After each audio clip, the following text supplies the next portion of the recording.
Sanjay ji astrologer ज्योतिष शास्त्र के 7 साल के अनुभव के साथ आप लोगों के बीच बैठे हैं। तो आज मैं चर्चा करना चाहूंगा कि संजय जी आप तो हमारे गुरु जी हो चुके हैं, क्योंकि मेरे बारे में बताने वाला इस संसार में पहली बार कोई मिला है तो सिर्फ आप मिले हो भाई। मैं मान गया कि ये हमारा आपका दोस्ताना 15 साल पहले का था, अब भी है। 1 साल से हम लोग आप लोग मिल नहीं पाए थे किसी कारणवश, आप व्यस्तता में थे, हम व्यस्तता में थे। तो आज हम आपके बीच उपस्थित हुए हैं, भाग के आपके घर पे आए हैं। तो आपसे आज कुछ बातें कर लें, क्यों नहीं? क्योंकि हम चाहते हैं कि एक इंसान जो कि इस दुनिया में आया है, इस समाज में आया है, वो कोई काम करता है सफल नहीं हो पाता। बार बार मान लीजिए कोई जमीन खरीदता है, जमीन खरीदने के बाद वो मकान नहीं बना पाता। जैसा कि मैंने देखा है बहुत से लोगों के पास कि वो जमीन तो यार दोस्तों से पैसा लेके खरीद लेते हैं, मकान नहीं बना पाते, नींव भरवा लेते हैं, पिलर खड़ा होता है, छत नहीं बनती, दीवार नहीं खड़ी होती। ऐसा क्या कारण होता है? क्या ज्योतिष शास्त्र, एस्ट्रोलॉजी या फिर वास्तुशास्त्र, आप किस क्षेत्र का इसमें विशेष योगदान मानते हैं? बहुत ही सही प्रश्न आपने किया राजकुमार जी। आदमी मनुष्य के जीवन में दोनों चीजें रूल करती हैं। पहली तो कुंडली में उसके योग कैसे है, उसकी दशा अंतर्दशा कैसी चल रही है, क्योंकि कुंडली में भी 9 ग्रह होते हैं और हमारे घरों में भी 9 ग्रह होते हैं जी। तो समझिए वास्तु का जीवन पे आदमी के 100% रोल होता है। जैसा घर हमारा रहेगा, जैसी हमारी एनर्जी रहेगी, वैसा ही जीवन में हम ग्रो करेंगे।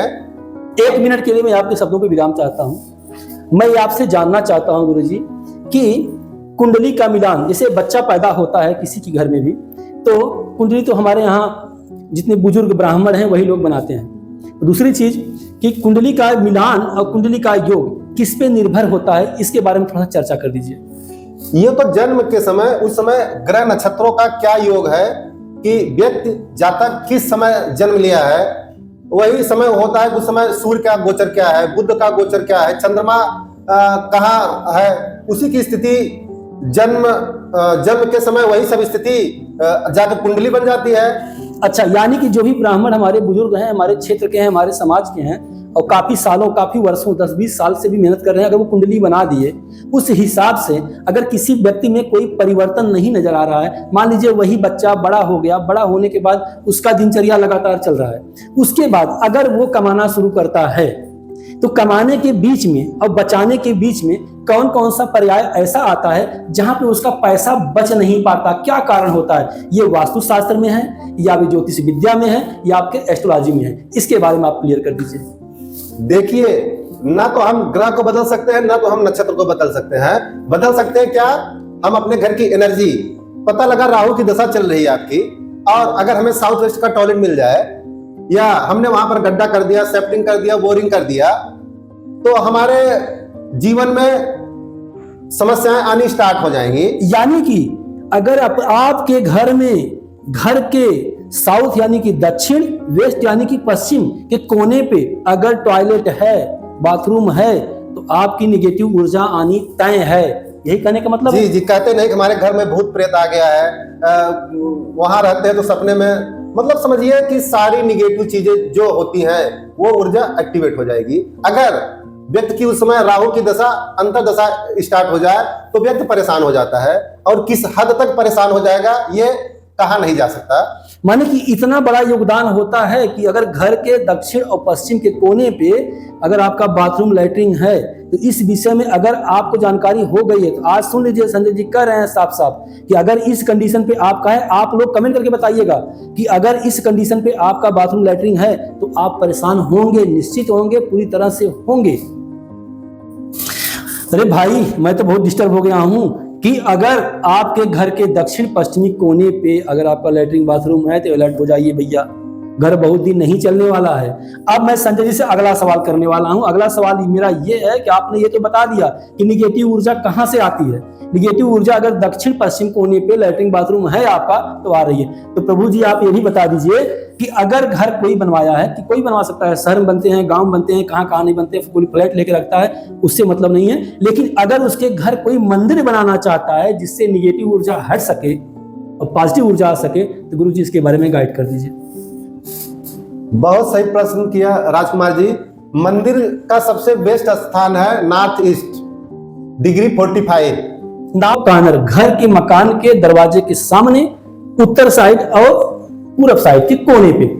कोना नहीं, डिग्री, डायरेक्शन देखने का तरीका अंदाजा नहीं होता है, डिग्री होती है। घर के मध्य स्थान से खड़े होके, आज के डेट में सबके मोबाइल में तो मोबाइल कंपास रहता ही है, आप अपने घर की डिग्री से चेक कर सकते हैं कि हमारा कौन सा डायरेक्शन पे क्या बना हुआ है, ये आप देख सकते हैं। बिल्कुल सही सर। अगर 45 डिग्री या नॉर्थ ईस्ट या ईस्ट इन जगहों पर अगर मंदिर बन जाएगा घर में, तो घर में पॉजिटिव एनर्जी आने लगेगी, क्योंकि गुरु का स्थान मंदिर और साउथ वेस्ट राहु का स्थान है। तो अगर गुरु का स्थान हम एक्टिवेट करके रखे गए, वहां कोई कूड़ा, लैट्रिन या गंदगी वाला चीज, जैसे गांव में कहते हैं ना कि भैया यहाँ घूर बना दिए हैं, गोबर फेंक रहे हैं, मैं गांव की बात कर रहा हूँ, और शहरों में कूड़ादान बना देते हैं, डस्टबिन रख देते हैं, वहां की चर्चा कर रहे हैं सर। जी सर, कंटिन्यू।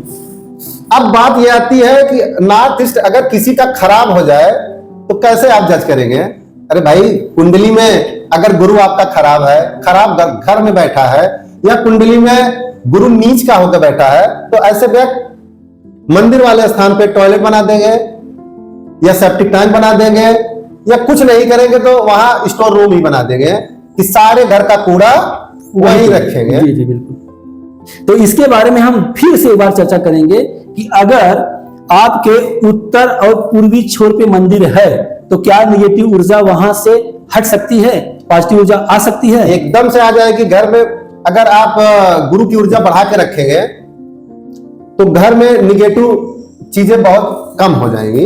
अच्छा, यानी कि निगेटिव ऊर्जा आपकी हट जाएगी और पॉजिटिव ऊर्जा आपकी सामने बढ़ना शुरू हो। तो गुरु जी, अगला सवाल मेरा आपके साथ यही है कि एक व्यक्ति, एक इंसान, एक बंदा जो नौजवान है, लगातार मेहनत कर रहा है, लगातार मेहनत करता हुआ जॉब कर रहा है, उसके बाद अपना साइड में कोई बिजनेस कर रहा है, फिर भी इतनी मेहनत करने के बाद वो सफल नहीं हो पा रहा है, लगातार कर्जे के दबाव में दबता जा रहा है, कहीं कुछ लेना हुआ, परिवार से दबाव आया, EMI पे ये ले लिया, वो ले, ऐसा करके वो लगातार दबता जा रहा है, वो सफल नहीं हो पा रहा है, जबकि पहले की अपेक्षा इस समय बहुत मेहनत कर रहा है। इसके बारे में बता दीजिए कुछ। बहुत ही सही प्रश्न पूछा राजकुमार जी आपने। देखिए, सब घरों की ऊर्जा एनर्जी होती है और घर की ऊर्जा मजबूत है, वहां कोई भी व्यक्ति जाएगा, चंद पैसों के साथ जाएगा, वह देखते देखते अपना करोड़ों का बिजनेस खड़ा कर देगा। अगर उसकी शुक्र की दशा स्टार्ट है। गुरु जी एक मिनट, अग्नि ऊर्जा क्या होती है? घर में मैं चाहता हूं कि अग्नि ऊर्जा क्या होती है? सही प्रश्न पूछा राजकुमार जी आपने जी। जैसे मनुष्य का व्यक्ति 5 तत्वों से बना है, वैसे हमारे घर में भी 5 तत्व होते हैं जी। वायु तत्व, जल तत्व, अग्नि तत्व, पृथ्वी तत्व। अगर हमने किसी एक तत्व को कम कर दिया या खराब कर दिया, ये बताइए हमारी शरीर या किसी भी व्यक्ति की शरीर बिना अग्नि के रह सकती है? अगर उसके शरीर में से अग्नि निकाल दी जाए, उसका शरीर कैसा होगा जी। तो वही हाल घर का भी होता है। अगर घर में अगर आप अग्नि खराब कर दिए, मतलब साउथ ईस्ट डिग्री 135, अगर यानी कि लैट्रिन बाथरूम वाला मामला, समझ गया। अगर आपने वहां पर बाथरूम मतलब पानी का कोई सोर्स कर लिए जी, तो समझिए आप जीवन में कितनी भी मेहनत कर लें, अगर आपको 1 ट्रक भर के रुपया दे दिया जाए तो 5 साल बाद आप फिर वही मिलेंगे। यानी कि वो पैसा आएगा पर रुकेगा नहीं। आएगा नहीं। तभी आप अगर बंगले में रह रहे हैं तो 5 साल बाद आप किराए के रूम पे हो जाएंगे। ये असर होता है अग्नि तत्व का। तो संजय जी बता रहे हैं कि घर के दक्षिण साइड, दक्षिण पश्चिम के कोने, दक्षिण पूर्व, दक्षिण पश्चिम, दक्षिण पूर्व, साउथ ईस्ट। अच्छा, साउथ ईस्ट में आपका लैट्रिन बाथरूम नहीं होना चाहिए। लैट्रिन बाथरूम, पानी का कोई सोर्स, न तो वहां तो बोरवेल, न तो अंडर टैंक वाटर टैंक, न तो नल की बोरिंग, मतलब पानी का कोई सोर्स अग्निकोण पे रहना ही नहीं चाहिए। यानी कि वहां से निकलने वाला जो भी पानी है उसे आप अवशोषित नहीं करोगे, ना तो पियोगे, ना तो कपड़ा धोओगे, ना तो नहाओगे। गुरु जी कहने का मतलब ये है जो भी ग्रो किया है जीवन में जी, उसके घर की अग्नि एकदम सॉलिड है। अगर आप जाके देखेंगे तो अग्निकोण में ही उनका किचन बना रहेगा। एक सवाल गुरु जी, आपके शब्दों को विराम देना चाहता हूं। एक सवाल आपसे कि कुछ व्यक्ति ऐसे हैं, मेरे जानने वाले ऐसे हैं, मेरे यार दोस्त ऐसे हैं कि लगातार मेहनत कर रहे हैं, अच्छा खासा मोटा रकम कमाते भी हैं, वो ग्रोथ नहीं कर पा रहे हैं, लगातार कर्ज के दबाव में, कर्ज के प्रेशर में वो दबे रहते हैं। और कुछ व्यक्ति ऐसे भी हैं मेरे जानने वाले, ना तो पढ़े लिखे बहुत ज्यादा है और ना ही बहुत ज्यादा तालीम उनके पास है, ना तो गुणवत्ता है, लगातार वो विकास कर रहे हैं। इसका क्या रीजन है? देखिए, कर्म फलदाता कौन है? शनि देव जी हैं। अगर पश्चिम की दिशा वेस्ट में हम अपना अगर ऑफिस बना दें, वहां कोई घर के वेस्ट में या पूरे घर के, अच्छा घर के वेस्ट में अगर ऑफिस है तो वेस्ट में मालिक का केबिन होना चाहिए। बिल्कुल। और अग्नि तो हर जगह अगर मजबूत नहीं रहेगी तो आदमी ग्रो नहीं कर पाएगा। अच्छा। आप कितना भी प्रयास कर लें। अच्छा, जो व्यक्ति ज्यादा ना पढ़ा लिखा है, न ज्यादा मेहनत करना जानता है, बस थोड़ा बहुत इधर उधर की काम करके वो इतना ज्यादा पैसा अर्जित करके अपना विकास कैसे करने लगता है, उसके अंदर, उसके घर के अंदर, उसके व्यक्तित्व में क्या बदलाव होता होगा? अब इसके दो रीजन है जी। अगर व्यक्ति की शुक्र की दशा आ जाए, शुक्र की दशा, ध्यान सुनिएगा, अगर जीवन में शुक्र की दशा चल जाए और साउथ ईस्ट में किचन मिल जाए, साउथ ईस्ट अग्निकोण में, मैंने दक्षिण और पूरब की दिशा में किचन मिल जाए, ये तो मेरे पास है भाई, गजब। चलिए गुरु जी आगे बढ़िए। अगर ये दो चीजें मिल जाए जी, तो आदमी मतलब सीधा वो ग्रो ही करता जाएगा, वो पीछे मुड़ के देखेगा ही नहीं। यानी वो कुछ भी करेगा, कुछ भी करेगा, अगर मिट्टी को पकड़ेगा तो वो भी सोना होती जाएगी, एकदम सोना हो जाएगा। क्या बात है। तो आज हम अपने गुरु जी से बात कर रहे हैं, आप लोगों से बीच मिलके, और आप लोगों को कैसा लग रहा है आप लोग कमेंट करके जरूर बताइएगा, क्योंकि हमारे गुरु जी जल्दी मिलते नहीं है। आज मैं 4-5 दिन से उनके पास लगातार फोन करता रहा हूँ, गुरु जी 10 मिनट का समय दे दीजिए, एक वीडियो। पता नहीं यार, मैं नहीं समझ पा रहा हूँ कि ये बैठे बैठे मैं दिखा दूं कि इनका थोड़ा सा माहौल, ये देखिए ये क्या कर रहे हैं। ये रात को भी बैठ के एसटीडी करते हैं भैया, एसी चला के बैठे हैं और आराम से बैठ के, और ये अपना पूरा वर्क, अब इनके पास कितने लोग जुड़े हुए हैं, ऑनलाइन लगे रहते हैं। तो मैंने इनसे समय मांगा, 10-15 मिनट का समय दे दीजिए। तब जाके मुझे आज 4-5 दिन बाद ये मौका मिला है, मैं संजय जी से आप लोगों के बीच मुखाबित करा करके बात करवा रहा हूं। अगला सवाल मेरा संजय जी से एक और है कि चाहे हमारे बच्चे हों, चाहे आपके बच्चे हों, हम लोग हमेशा, कोई भी बाप हो, कोई भी माता हो, वो अपने बच्चे का भविष्य के लिए बहुत परेशान होते हैं। हम भी परेशान होते हैं, आप लोग भी परेशान होते होंगे कि मेरा बच्चा जो पढ़ रहा है, सारी एजुकेशन की जो भी जितनी भी अच्छी होती है, उस हिसाब से जो भी हमारे जेब को भारी न पड़े, उस हिसाब से हम चाहते हैं कि हमारा बच्चा अच्छे स्कूल में पढ़े, अच्छे टॉपिक पे पढ़े, या अच्छे बोर्ड में पढ़े जाके, जहां से कि वो कुछ कर सके। इतना सब कुछ करने के बाद वो बच्चा जाता है स्कूल में, बढ़िया कोई कॉन्वेंट स्कूल हो गया, बहुत से नाम है, मैं नाम नहीं लेना चाहूंगा क्योंकि मेरा ही बच्चा प्रयागराज में पढ़ता है, एन में पढ़ता है, नया नगर पब्लिक स्कूल में पढ़ता है वो, तो वो भी जाता है। तो वहां पे वो मॉनिटर, क्या कहते हैं, मॉनिटर बन गया ये वो, पता नहीं, मुझे नहीं पता। जब वहां पे पेरेंट्स मीटिंग होती है तो कुछ अभिभावक जाते हैं तो उनको अच्छाई मिलती है, अपने बच्चे के प्रति कहते हैं कि नहीं आपका बच्चा बड़ा अच्छा ग्रो कर रहा है। कुछ पेरेंट्स को ये बताया भैया आपका बच्चा बहुत समझाने के बाद भी अच्छा नहीं कर पा रहा है। तो इसके बारे में गुरुजी आप कुछ बताइए कि उस बच्चे का कोई कसूर है, या उसके माँ बाप का कोई कसूर है, या उसके घर में कोई निगेटिव ऊर्जा है? बहुत ही सही प्रश्न किया राजकुमार जी। बहुत से माता पिता ऐसे हैं वो परेशान है दिन रात बच्चों को लेके, अपने शहर के अच्छे से अच्छे टीचर रख लेते हैं, अच्छे स्कूलों में एडमिशन करा देते हैं, लेकिन कोचिंग भी करवाते हैं। कोचिंग मतलब ये सब तो होता है, उसके बाद दिन रात खुद बैठे हैं पढ़ाने के लिए, लेकिन बच्चा नहीं पढ़ता। क्यों, वजह क्या है? देखिए घर में एक डायरेक्शन होता है। कौन सा? देखिए घर में एक डायरेक्शन होता है, साउथ वेस्ट, डिग्री 202।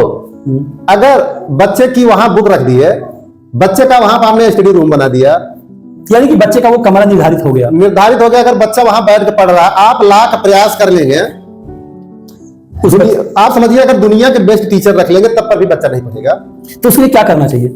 पहली बात तो अगर आपके घर में 202 डिग्री पे बच्चा पढ़ रहा है, या बुक बच्चे की वहां पर रखी हुई है, बताइए। बता तो है, मोबाइल कंपास से घर के बीचों बीच खड़े होकर चेक करिए, डिग्री 202। अच्छा, ये घर का डिस्पोजल जोन है। ये गूगल पे आप करेंगे तो गूगल पे नहीं, मोबाइल कंपास पे। अच्छा, मोबाइल कंपास ऐप पे अगर आप ये चीज करेंगे तो ये चीज आ जाएगी। तो अगर मान लीजिए मोबाइल कंपास से हम डिग्री चेक करें कि हमारे घर के बीचों बीच खड़े होके, घर का बीचों बीच ब्रह्म स्थान होता है। ब्रह्म स्थान, किस दिशा में हम खड़े होंगे? अपना फेस किस दिशा में करेंगे? ईस्ट। अच्छा, हम पूरब दिशा में खड़े होके मोबाइल कंपास से 202 डिग्री चेक करेंगे, क्या उस डिग्री के अंतर्गत हमारे बच्चे का स्टडी रूम है जहां पे वो रहता है, पढ़ता है? अगर ऐसा है तो ये गड़बड़ है। बताइए सर। वहां पे अगर बच्चे की बुक भी रखी है तब पर भी बच्चा नहीं पढ़ेगा, क्योंकि वो भूल जाएगा। मतलब जो कुछ पढ़ेगा वो भूल जाएगा, उसको याद ही नहीं रहेगा कि हमें पढ़ना भी है। अच्छा, तो किस दिशा में रखी जाए, कौन सा डायरेक्शन हो? देखिए बच्चों की पढ़ने की सबसे बेस्ट जगह घर में है साउथ वेस्ट। साउथ वेस्ट, उसके साउथ वेस्ट के पीछे है 135 डिग्री के आसपास। जी। बच्चे का वहां बुक रखे, स्टडी रूम बनाए, या तो नॉर्थ ईस्ट, नॉर्थ ईस्ट, या तो आप दक्षिण पश्चिम के किसी कमरे में उसको शिफ्ट कर दीजिए, या उत्तर पूरब के अपने किसी कमरे में बच्चे के स्टडी रूम बना दीजिए, जहां पे शिफ्ट कर दीजिए, वो पढ़ाई करे। 6 महीना देखिए, बच्चे का रिजल्ट बदल जाएगा। जिस बच्चे को लेकर आप दिन रात परेशान हैं, वही बच्चा बिना कहे, जहां पहले उसके मार्क 60% आते थे, वही बच्चा 70-80% लाने लगेगा। क्या बात है, क्या बात है गुरुजी। अब तो मैं पहली बात तो अपने ऊपर ये अपनाऊंगा, देखूंगा कि ऐसा होता है कि नहीं। बाकी लेकिन एक बात और है, 202 डिग्री की एक खासियत और है, आप वहां पर कोई भी सामान रखेंगे, चाहे वो नया ही सामान ला के रख देंगे, तो आप भूल जाएंगे, आप उसको यूज नहीं करेंगे। आप अपने घर में देखिएगा 202 डिग्री पर क्या रखे हैं और उस चीज को हम कितना यूज करते हैं। एक चीज और है, नशा छुड़ाने के लिए तो बहुत अच्छा जगह है वह। अगर कोई व्यक्ति नशा नहीं छोड़ पाता और वो नशा छोड़ना चाहता है, तो आप अपना वहां पे अलमारी में बनवा दीजिए और वहां पर अपना दारू की बोतल रखिए। यानी गुरुजी एक मिनट गुरुजी, अगर यानी जो व्यक्ति ड्रिंकिंग करता है, शराब का आदी हो चुका है, या गांजे का आदी हो चुका है, या जो भी नशा मुक्त अगर होना चाहता है अपने लाइफ में, वो चाहता है कि हो जाए, वो चाह के भी नहीं कर पाता, तो जहां पे बच्चा बैठा है, जहां पे पढ़ाई नहीं कर पा रहा है, उस जगह रख के उस वस्तु को भूल जाइए। आप रखेंगे तो वैसे ही भूल जाएंगे। गुरुजी कहने का मतलब यह है कि वहां रख दीजिए, ऑटोमेटिक आपका ध्यान भंग हो जाएगा, उस पर आपका ध्यान केंद्रित ही नहीं होगा, तो आप वहां जाएंगे नहीं। जी गुरुजी कंटिन्यू। 1 साल के अंदर वह व्यक्ति वो चीज छोड़ देगा, चाहे वह शराब का आदी हो, चाहे वह सिगरेट पीता हो, चाहे वह गुटखे का आदी हो। क्या बात है। तो गुरुजी आज के इस हमारे पॉडकास्ट में आपने बहुत ही अच्छा मार्गदर्शन दिया है। बाकी आप लोग कमेंट करके बताइएगा कि गुरुजी की बातों से आप लोग कितने सहमत हैं। बाकी मैं गुरुजी के चैनल का नाम गुरुजी के मुंह से बताना चाहता हूँ। गुरुजी आपके चैनल का नाम क्या है? क्योंकि मैं जबरदस्ती 1 हफ्ते 10 दिन पहले बनवाने की कोशिश कर रहा था, पता नहीं बनाया कि नहीं। इनका लड़का स्टॉक मार्केट सीखने मेरे पास आता है, उस बच्चे से मैंने कहा कि गुरुजी का पहले एक चैनल बनाओ। आज तक ये चैनल सोशल मीडिया पे नहीं मिले हैं। जिस दिन आप लोगों के बीच ये वीडियो जाएगा ना, तो आप लोग इनका नंबर मैं प्रोवाइड कर दूंगा डिस्क्रिप्शन बॉक्स। भाई फोन तो नहीं उठाएंगे, आप लोग मैसेज कर सकते हैं, क्योंकि बहुत बिजी रहते हैं दिन रात सोशल मीडिया पे ही। बाकी इनके पास यूट्यूब चैनल नहीं था, अब बन गया। गुरुजी आपके यूट्यूब चैनल का नाम क्या है? हमारे यूट्यूब चैनल का नाम है आचार्य संजय। आप वहां से जाके वीडियो देख सकते हैं, और एस्ट्रोसेज पर भी हम रजिस्टर्ड हैं। अगर कोई भी समस्या हो, आप वहां पे जाके वहां पे लाइव आते हैं, फ्री में आपको गाइड कर दिया जाएगा। बाकी अगर आप वहां से कॉल करना चाहें या कोई भी अपने जीवन से संबंधित समस्याओं की जानकारी चाहते हैं, तो आप वहां से ले सकते हैं। फ्री ऑफ कास्ट अभी तो मिल रहे हैं, बाद में पता नहीं। ये शुरुआत में हम आए थे यूट्यूब चैनल पे तो फ्री में बहुत कुछ जानते थे, अब नहीं भैया। तो ऐसे ही अभी तो ये अवेलेबल हैं, बाद में पता नहीं। वीडियो पसंद आए तो लाइक शेयर सब्सक्राइब करना बनता है। मिलते हैं नेक्स्ट वीडियो में, तब तक के लिए राधे राधे, जय श्री राम।